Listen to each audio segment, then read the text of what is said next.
Most of the time when you cook fish, it can be a little bit intimidating because number one, you don't know how to cook fish, and number two, you don't like how fish smells. So in this recipe, I'm going to be showing you a very easy and simple, flavorful, delicious fish wet fry, which is going to be perfect over some soft ugali that is white or brown, and it's going to be absolutely amazing, especially if you're going to be enjoying the fish as a family.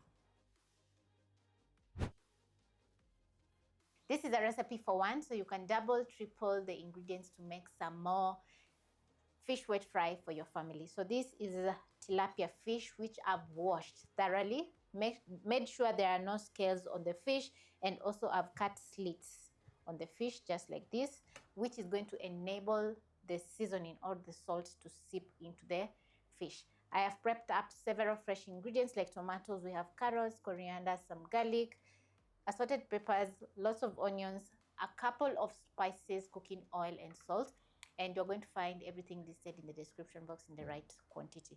So because my fish is already prepped up, I'm going to show you how to fry a fish, and I'm going to be shallow frying.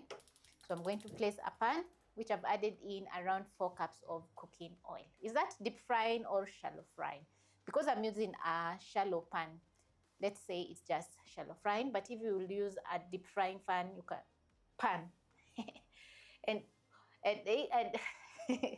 if you use a deep frying pan, you can add in some more cooking oil.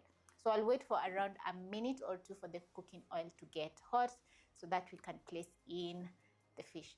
When it comes to frying food, the temperature of the oil is very important, because once you place in fish when the oil is not hot enough, it's going to stick on the pan. So if you have been frying potatoes or even fish and the potatoes or fish are sticking on the bottom of the pan, that means that your cooking oil is not hot enough. To check if the oil is hot, I'm going to insert a skewer, and as you can see, immediately we have bubbling, so which means that the oil is perfect. I'm going to sprinkle in some salt on my fish on both sides.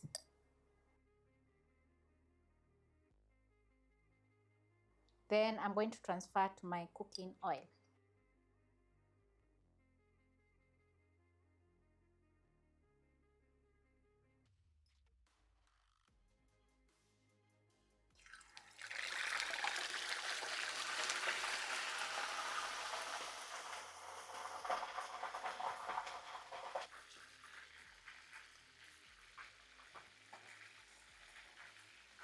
Before you add in your fish into the hot cooking oil, make sure to pat dry so that you don't get oil splattering all around your cooker. So you're going to fry your fish for around a minute or two on each side.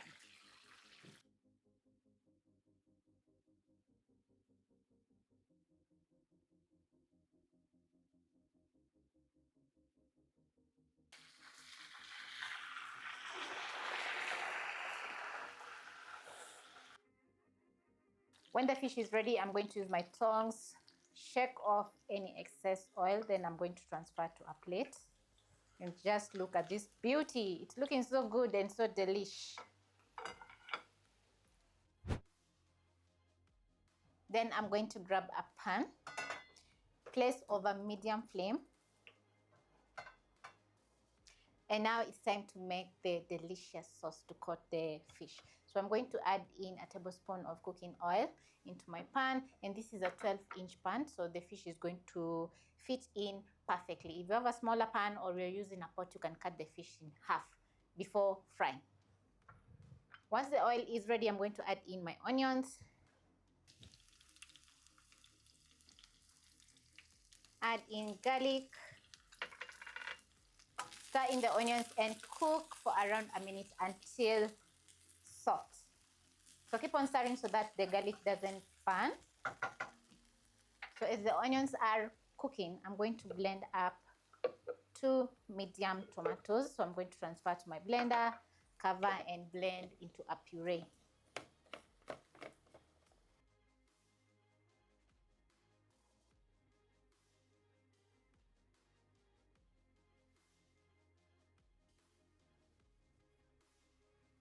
Five seconds in, the tomatoes are ready. I'm going to check on my pan so that I don't get those dust so that I don't get those dark bits of burnt garlic.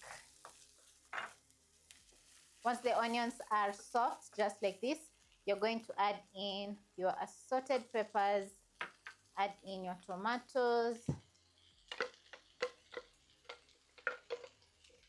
I'm going to add in some water to my blender, then I'm going to shake, shake, shake, and add in the rest of the tomatoes into the pan. The splash of water is going to help cook down the tomatoes. So to add in some nice flavor into the sauce, I'm going to be adding in a couple of very basic pantry spices like paprika, garlic powder. I have some cumin and curry powder.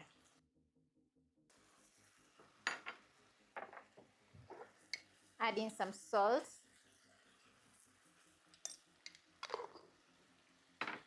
Stir in the seasoning into the tomatoes.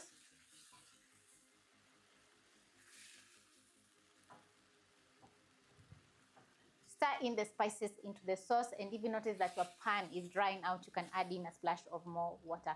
Blending up the tomatoes is going to create a perfect sauce for the fish. But if you don't have a blender, it's okay to dice your tomatoes, that is, and add into the pan. The aroma in the kitchen right now is absolutely amazing because we have some curry powder and cumin spices, which are warm spices. And the boldness in the spices is going to create some lovely aroma in your kitchen, that is, and in the fish.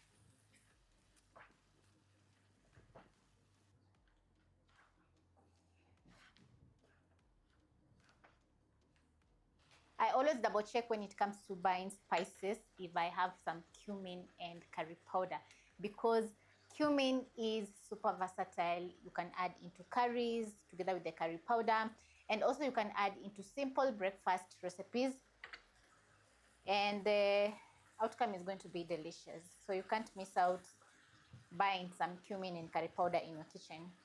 As for the paprika, it's going to add in some lovely color into the dish. As you can see, the sauce has a perfect red color, and the garlic powder is going to add in some garlic flavor into the dish. So I'm going to check if the seasoning is perfect. So nice, very flavorful. Add in a touch of salt, which is going to fully season the fish. Stir in the salt and add in a splash of water, that is around a cup. Then I'm going to stir in. Check the seasoning one more time, and yum. So lovely. So now I'm going to place back my fish into the sauce so that it can cook together with everything. Reduce the flames to medium-low, and using a spoon, you're going to baste the fish with the delicious, flavorful sauce. Just look at that. Perfect. So let the fish simmer for around 5 minutes, and it's going to absorb in all those lovely flavors from the spices, and the seasoning is going to seep in between the fish because we have cut the slits in the fish, so everything is going to be so yum. I'm going to flip my fish to make sure it's perfectly cooking on the other side, and add in some more sauce on top.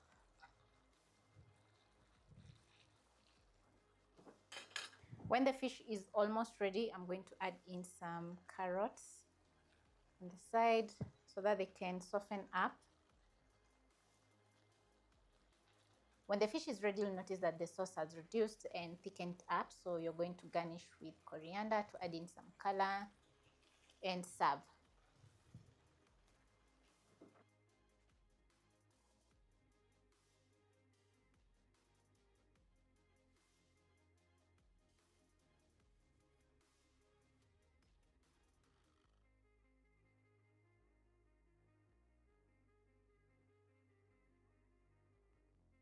This is how my fish has turned out. As you can see, it's flaky, delicious, and I'm going to squeeze in some lemon juice. And the lemon cuts off the fish smell in your mouth once you dig in, and also adds in tartness into the fish. So the lemon is not optional. And this is a perfect dish to try out on Saturday, Sunday, or even if you're looking forward to throw down some delicious dinner for your family.